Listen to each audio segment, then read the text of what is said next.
Hello and welcome to another episode of Mole in Hell, episode 13. Whoa, that's an unlucky one. Well, no, I actually hope it will get better than the last one. For everyone wondering, where's episode 12?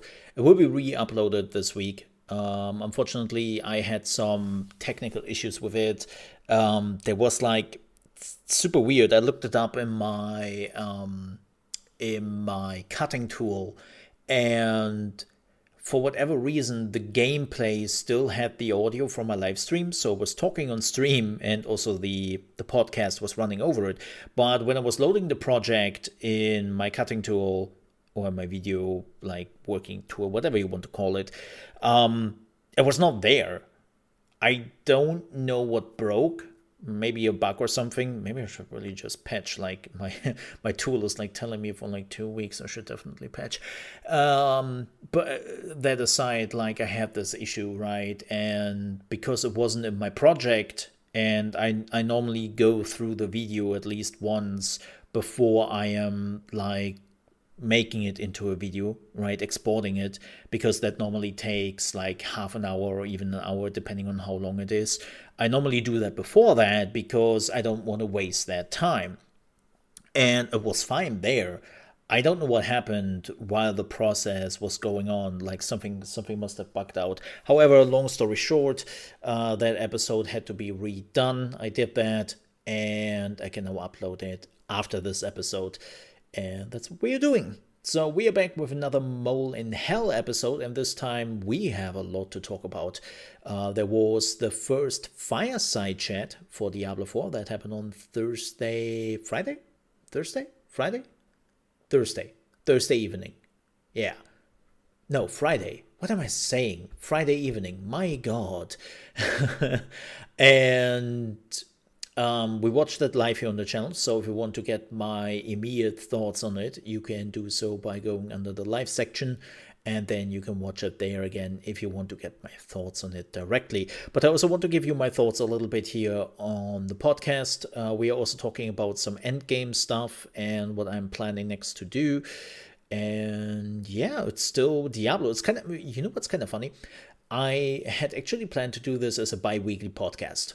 And we will probably get to that point at some point in time that it will become a bi-weekly podcast. But right now, there's always something coming up. There's always something happening in the game. I talk to other people who have been playing the game, right? There's a lot of influx of information and thoughts. And there's never a dull moment. And this weekend, I have actually been playing my druid. I was leveling a druid, so I finally reached end game with the druid. It's kind of hilarious. This was actually a cookie cutter build I was running. I was running the old school werebear pulverize build. I know, mole, what the hell? No, here's the thing. I normally do homebrew, right? Homebrew is the thing I am normally doing on all my charts, and I'm trying to figure out stuff for myself and make it work. But for the druid, I just wanted to see what a cookie cutter build would feel like, right? Know your enemies, so to speak. And that's exactly what I did. So, and I can say, wow. I mean, pulverize is like a homebrew thing I would have come up with myself. I was looking through the build, and I was like, oh yeah, that makes sense. No, yeah, I could have come up with this.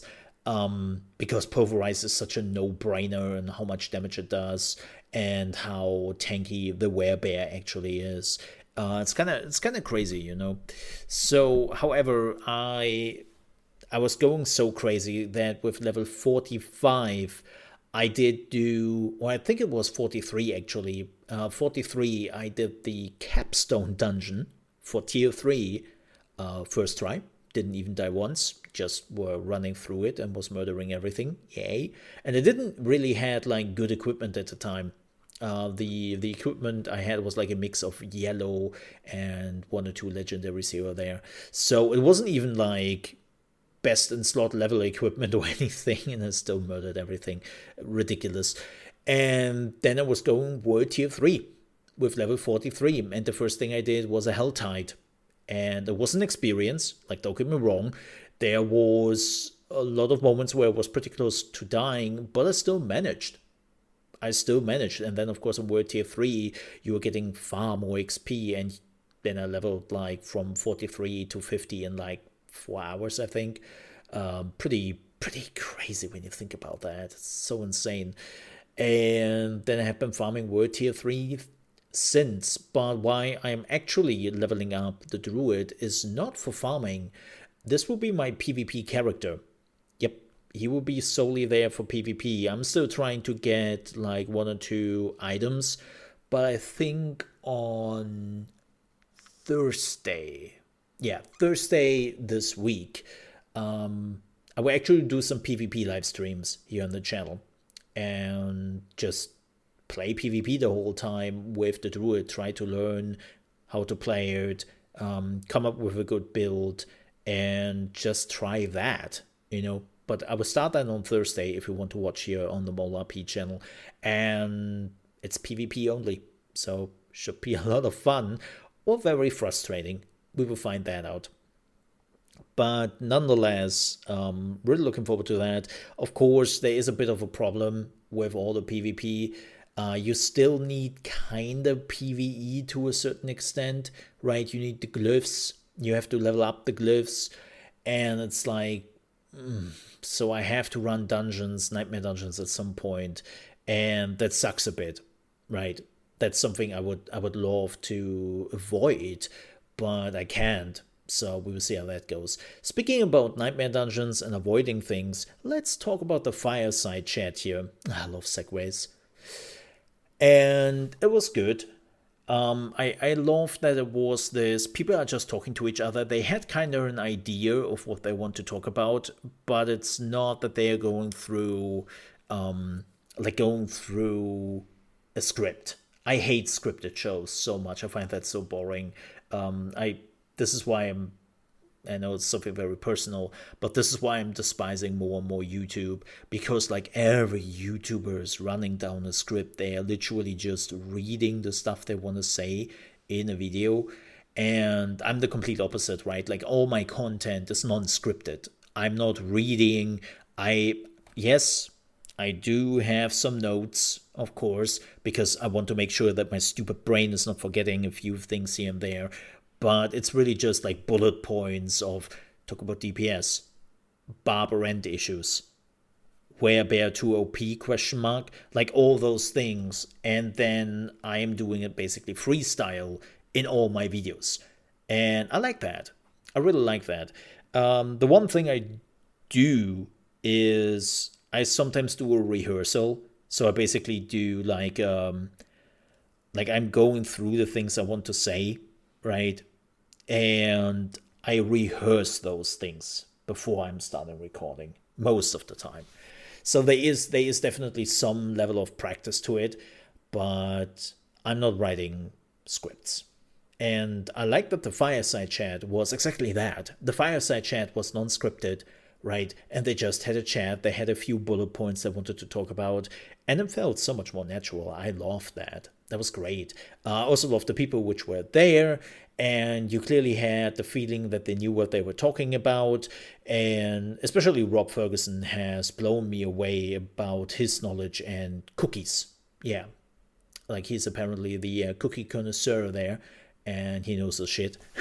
No, jokes aside. It was an interesting talk. They were not really talking too much about Season 1, which was to be expected. I saw some talk before this on social media, totally stupid as per usual, where there are people like, oh my god, this is where we are finally getting the info on what will be in Season 1, and I'm so hyped for it. And it's like, what? What are you talking about? No, they will not talk about Season 1. Season 1 is coming by the mid of July, end of July even. That is still a month out. They will not tell us now things about it. Especially because we kind of knew that a bigger patch was coming for Diablo 4, but we technically still don't know, have really the details, what's in the patch itself. But they talked a little bit about it, right? What would be in this bigger patch, what they are working on, what would be in Season 1 maybe, and what will be later down the road in Season 2 when it comes to quality of life improvements in Diablo 4. And that's completely fine, right? And there were a few things, like, there was one sore point for me. I love the whole thing, but there was one thing which really kind of irked me, irritated me, and that's when they talked about a bag for diamonds or something. They wanna probably do something which they already do with the ingredients when you are creating potions and all that, right?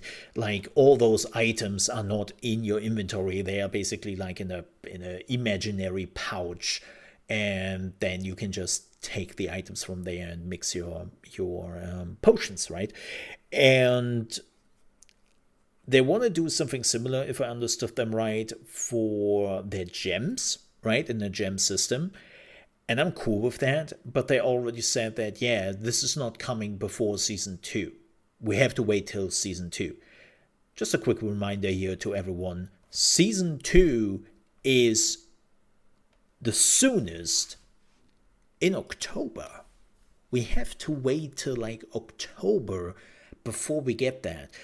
Dude, I am already at a point where I am not picking up any of the gems anymore. I am done with that. I hate like the gems are just in the way. I'm teleporting back too often, and I'm not really like using them all the time because you don't always have the luck to have actually a gem slot on it, or you already have like gems everywhere on your equipment because you need maybe, what is it, 16 gems in total. That's not a lot. I have hundreds of gems, right? And I just stopped collecting them because they, in a way, they're taking up a slot, and it hurts. It hurts to do that because I don't like to do that. But it is a thing where I just have to say, yeah, sure. What am I supposed to do with 200 gems when I cannot even utilize the 100 gems I have? And so that we have to wait for so long for that is weird. It's even weirder that they didn't thought about it. It's one of the things last Epoch is doing, right, where all the gems you are finding are going into a special menu for crafting materials. I was like, oh, come on, man. How did nobody tell you this? Oh no, wait, we did. We did in the first beta. We did in the end game beta. It happened last year in October. Like a lot of people I know told Blizzard, hey folks, just a quick reminder here, the gems you gave us, not really great, please do something about it. And Blizzard was like, okay, we are monitoring. I was like, do you? Because you've been monitoring for 9 months before you finally do something. Okay. Like, that's the problem with live service games, right? Like the days of old where they would just push out a patch to do something for the game is not happening anymore. Like now they have plans, right? They are thinking in seasons, and things are only happening in seasons. One of the main reasons for that is, of course, also the consoles. No, I'm not blaming consoles here, but it is just a fact that consoles are the issue, because you cannot just push out a patch on consoles. At least not a client patch. The moment you're pushing out something bigger, you have to send that to the console manufacturers, and the console manufacturers will make sure through a certain process that those patches don't have a chance of like breaking your console, right? Like I totally get the system, not saying this is bad, this has to be removed or anything. It's how it works and how it has to work, especially for the people who don't want to troubleshoot. It's a console, right? The thing has to work, and nobody wants to troubleshoot and break console because of like a stupid patch you downloaded for a game, because some developers cannot be asked to be or to do it right. But nonetheless, the whole process takes up to 14 days. Yes, it can be a little bit faster than that, or it can be sometimes a little bit slower than that.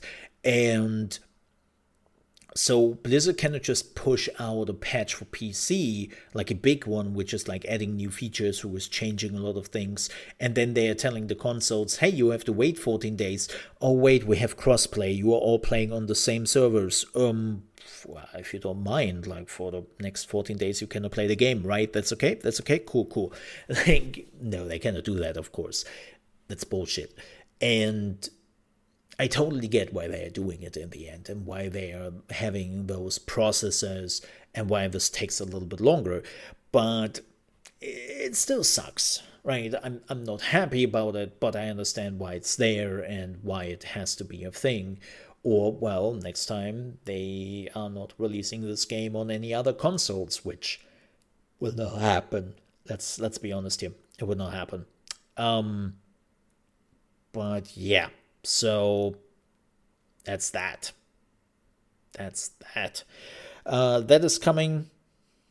They haven't talked at all about season one. They will have an extra showcase down the line to tell us more about it. And then, let me think. What else was important about it? They didn't cover too many interesting things, to be honest. They were talking a little bit about balancing, but they didn't talk about the basic attacks, which was really unfortunate. We know that there is a big patch coming before season one is coming out, so in the next probably 14 days, we will get like kind of a big patch, which will probably bring like a lot of balance changes. They already mentioned that maybe it will be like 13 pages, right, of patch notes. So there will definitely be some balance changes, and I don't really want to guess what it will be, because in reality, we don't know. It could be everything and anything or nothing. Who knows? But they're definitely working on something bigger. And as I said before, yeah, please do that. Please do that. They also talked about that probably with season 2, if not even later, they will work on you being able to teleport yourself to nightmare dungeons when you are activating the nightmare dungeons, which is a great thing. And they have to make it right, because they have to make sure that the teleportation is not like teleporting you somewhere you shouldn't go, and B, especially for hardcore characters, they don't want to make it so that basically the nightmare dungeons are becoming a way of quickly get out of a sticky situation, right? When you are realizing, oh shit, I'm dying here, activate the nightmare dungeon, get teleported to safety into another nightmare dungeon. They have to make sure that that doesn't happen. That was one of the main reasons they explained. And I understand that. It's not funny enough. They talked about how they want to improve like the XP you were getting from Nightmare Dungeon, the stuff you would get from Nightmare Dungeons, because it was just faster and easier to farm normal dungeons instead of Nightmare Dungeons for XP, and this is why they had to change like some of the dungeons, where they had to nerf them with a recent hotfix, because they had the feeling that people were doing that instead of doing the Nightmare Dungeons, but they also want to improve the Nightmare Dungeons, and that is coming with the next patch. But I have to say, now that somebody who has been playing quite a bit of Nightmare Dungeons, it's just, don't know how I should say this, but I find them pretty boring. Yeah, sure, enemies do a little bit more damage. They have some special affixes which also do more damage to you. But there are only a few Nightmare Dungeons where I get the feeling that they're really special, right? They're really doing something where you have to be on your toes, and the rest is just, how can we increase the damage of the enemies? And I actually thought that's not something they want to do, but they did. And I find them pretty monotone and not so great. Especially what I don't find great, you're literally going into the Nightmare Dungeons for upgrading your glyphs. But upgrading your glyphs is not super duper important, since they have nerfed the whole Paragon board by like 50% of its power. And so they're just better ways to get legendaries, to get uniques, to get like even XP for the whole Paragon board. And the glyphs are not that strong anymore that they could outweigh a way of farming XP very quickly, right? Like before they had this hotfix a few weeks ago, where they nerfed like the Paragon board by 50%, glyphs were super strong. Like, no, seriously. a level for a glyph could increase your damage potential by like 20% every single time. Glyphs were crazy strong. They were a nightmare, right? And then they put out the huge nerf for all of this. And now even like the normal upgrades, which are not glyphs, are basically more important than the glyphs. Like the glyphs take too long and don't really give you the edge anymore to make it viable and utilize your time. And they have to do something about that, for sure. Because right now, a lot of people are not going Nightmare Dungeons. It's just the reality. Like, even with the nerfs they did to some of the normal dungeons for XP farming, people are just like, all right, well, then I'm doing Hell Tides or doing just some events because they are still better than going into a Nightmare Dungeon. Good luck with that, Blizzard. And I think this is what Blizzard realized. Like, Blizzard likes to nerf more than they buff, and they try to basically force the people into the Nightmare Dungeons till they realized, oh, we're idiots. It's not just the XP in normal dungeons. It's every single way in the game of earning XP is better than the Nightmare Dungeons. And it's like, yeah, glad that you noticed. And they're now fixing that, which is good. You see, they noticed. So that's something they're working on. What else do they work on? What else do they have they said? Let me have a look here at my notes. No, they haven't really said anything important beyond that. Like, again, they will probably take another look at the Werebear and Pulverize. Oh boy. We will see how that goes. They also briefly talked about the basic attacks and how they want to make sure that they feel a little bit more responsive for building up your energy. But they haven't really explained what they want to do. I made a video, if you haven't seen it yet, I made a video a few days ago where I actually talked about that dynamic and that particular issue with the basic attacks, and that Blizzard has to do something there. And a few things I also noticed over the weekend is the horse. Can we talk about the horse? The mount? What is that? It feels so shit with mouse and keyboard. Like the dragging, getting stuck everywhere. Like sometimes doesn't do like the speed buff. In the city it's technically slower than you walking around and using your dodge mechanic to go from A to B. Like there are so many things where I'm sometimes just thinking to myself, is this horse really now helping me? Or is it just a nuisance? Like the same thing when you are leaving your horse, you have to wait like 10 minutes. And unfortunately, there is some traversing to be done in Diablo 4, right? When you are like climbing down a wall, you cannot just climb down with a horse. It's not Skyrim. And you have to demount, right? Then you're climbing down the wall and you still have to wait like 5 or 6 seconds before you can jump on your horse again and continue wherever you want to go. And it's like, oh God, why? Why is there a cooldown when I demount? So weird. Like, even if you just want to pick something up, you can pick up stuff from your horse, right? You don't have to demount for that. So I don't really understand that. Also, I think the horse is getting spooked too easily, and then you have to wait like 30 seconds. And they also have those roadblocks. Oh my gosh, those roadblocks. What is that? Like literally roadblocks where you have to remove the block, right? Then there are some enemies coming out you easily kill. They are not even a problem. And it's like, what was this for? Like, I didn't feel immersed. I didn't feel like this is the right thing. Like, what was this? Like, unfortunately, horses need like a lot of love, especially with mouse and keyboard, because if you're playing on controller,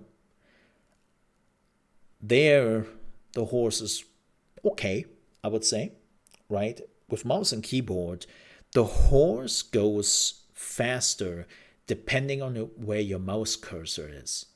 So you're trying to always have the mouse cursor as far as possible away from your horse, but it also is steering into the direction of the mouse cursor. And it's this, wait, what? Who came up with this system? This feels rubbish as hell, especially Blizzard.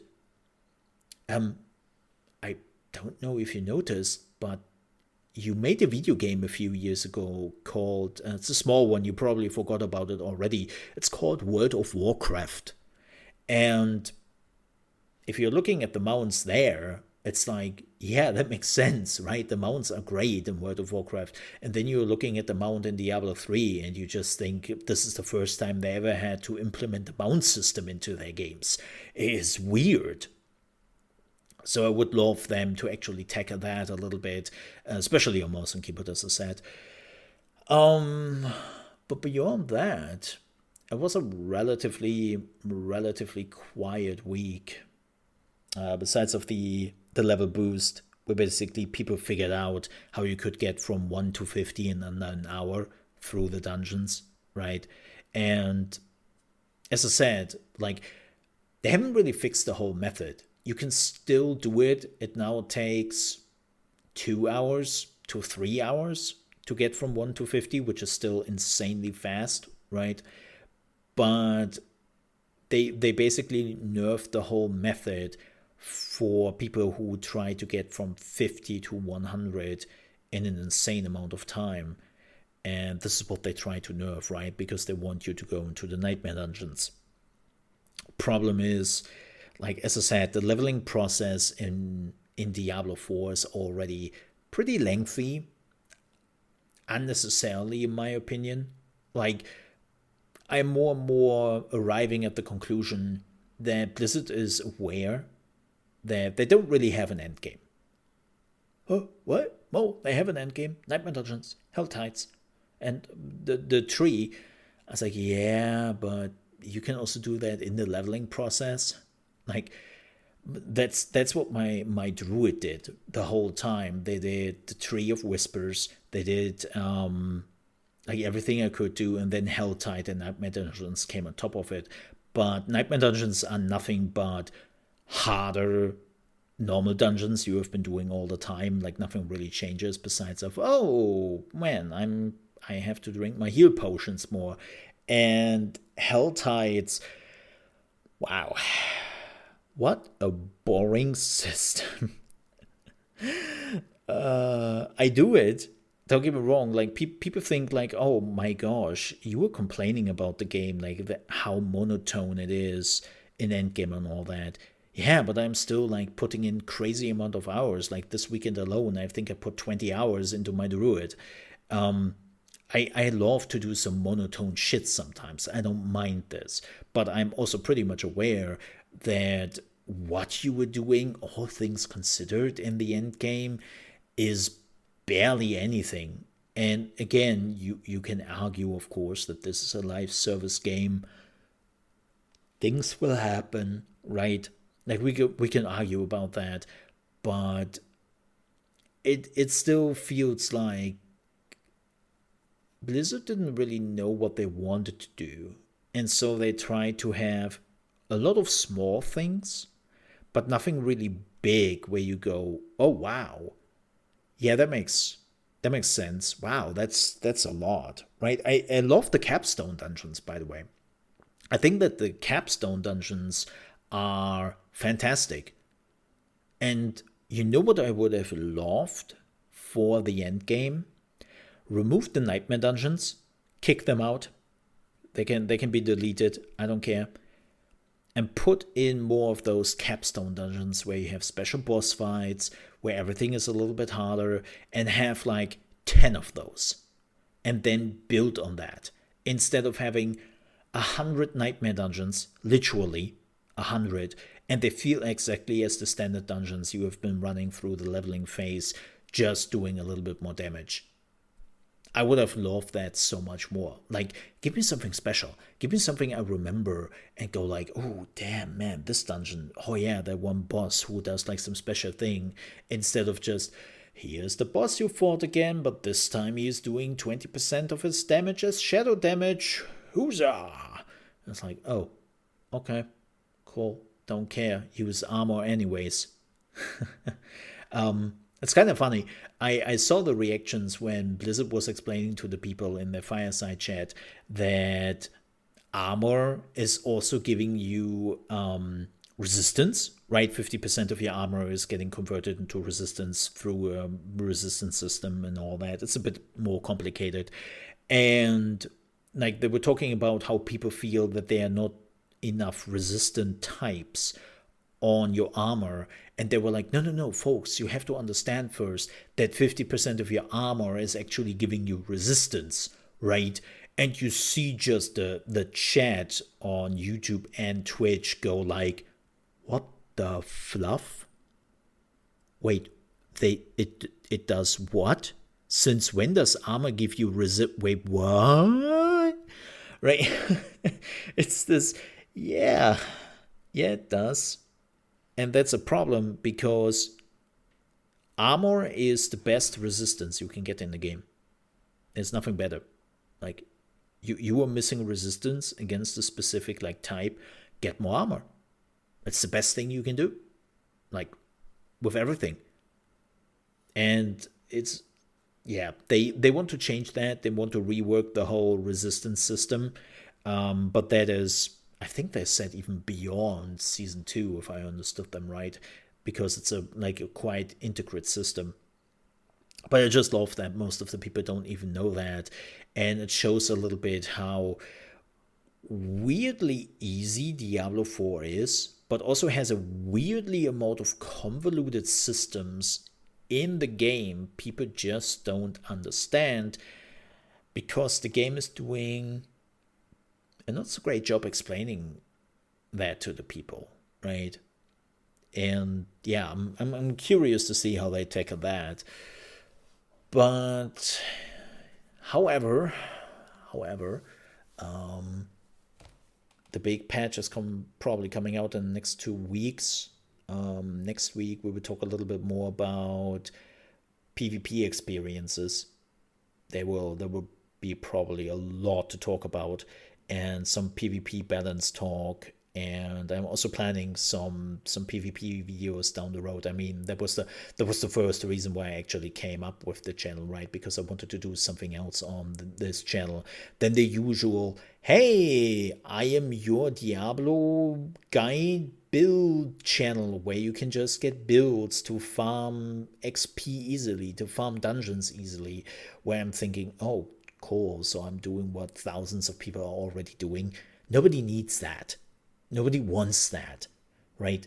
And so my focus is still PvP, but it took me much longer than I anticipated. I totally admit that I was thinking that maybe after the first week of early access, I could already be in the position to do some PvP, till I realized that the preparations for that taking much longer than anticipated. So I think I'm now finally in the position where I can do a little bit more PvP and feel like I'm prepared for it.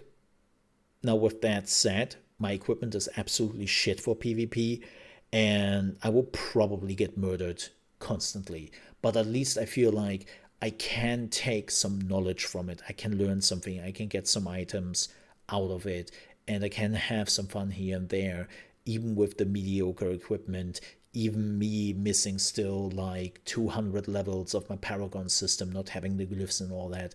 I think I'm now at a position where I can at least dip my toes into PvP, you know, and I think we will talk about that next weekend. By the way, folks, if you're new here on the channel and you really enjoy the podcast, please don't forget to leave a like and also subscribe to the channel if you want to get more Diablo stuff. We will also slowly start to ramp up some Starfield coverage, because that is coming out soon and I'm super looking forward to it. If you haven't seen the Starfield Direct, I highly recommend it to everyone, because the first trailers of Starfield have been kind of to say the least. And man, that Starfield Direct, I I was very on the fence regarding that game. And after that Direct, I'm like, whoa, no, wait a minute. Whoa, this is this is good. Oh my gosh, this is good, right? And so that would definitely also appear a little bit here on the channel. Also, if you want to know a little bit more about strategy games like city management, building games, management games, strategy, turn based, real time, definitely make sure to check out my Mole Under Management channel here on YouTube because I'm covering all the strategy games there. And yeah, if you want to check that out, I would appreciate that. And of course, if you enjoy that, that's clear. But again, if you were just here for Diablo 4, don't you fret. The next video is already in the works. It's coming out soon, this week, of course. And well, the next podcast is also coming up next week. Like, it's not like I'm cutting down on Diablo. I am far from that. Like, there's still so much. But then also, I'm planning the long game with Diablo 4. Like, I'm not somebody who is trying to finish everything there is to do of Diablo 4 in 3 months and then move on to the next game. Like, I'm literally planning to stick around with Diablo, hopefully, for years to come, right? So, yeah, again, thank you for all the people who are supporting this. Also, thank you for all your lovely comments, your thoughts. I'm always interested to read through that and try to answer them as much as I can. If you have other people who love Diablo 4 and you want to give them my podcast, I also appreciate that. Like, thank you very much for that. And with that said, stay safe. And I'll see you next time in hell while it is warm enough for that. Ugh. See you then. Bye-bye.